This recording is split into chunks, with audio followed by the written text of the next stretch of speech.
one thing was cash flow, right? If you don't have like cash coming in, that's a struggle. You start to put yourself in a position where you can't really make the right decisions that actually keep a company sustainable, like making your internal team members happy or doing the right thing by the customer, whether it's their issue or, the company that screwed up, right? When you can solve those things with money and protect your reputation and brand, to me, that's what's made our brand so good, right? There's been a lot of customers we've had to kind of like, make whole or kind of, get out of our client base for whatever reason. And, that was a financial hit, but it was worth it. It's protected our brand. And, when I saw your your online presence, I'm like, I know they take care of their customers. They'll like do whatever is necessary to keep people happy and whole because they know that's going to be worth it 5, 10, like 15 years from now. My first and second recruiting companies, Build Your Sales Team and Active Onboard.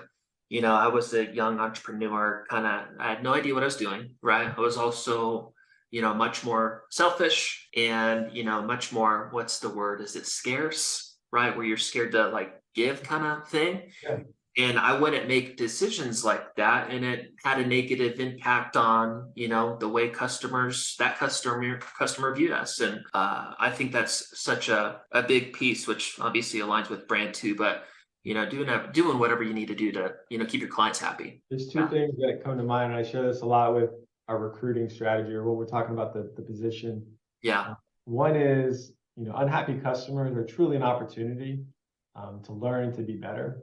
Yeah. And I tell my sales teams, look, if you get a bad review during the sales process, that's a problem because that's like the honeymoon stage. That's where everyone should be loving each other, right? Yeah. Yeah. So that I can't work with. If we do a bad job or our crews make a mistake or we break a window or we do a bad install, we can fix that, right?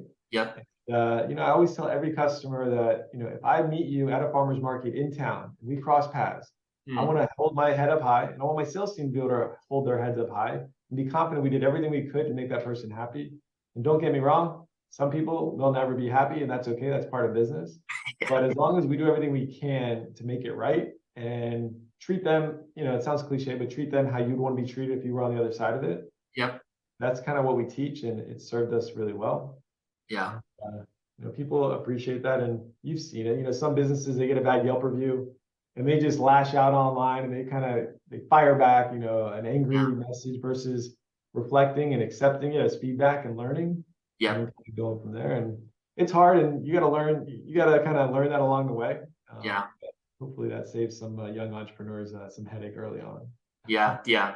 The big thing is just thinking more long term. Yeah.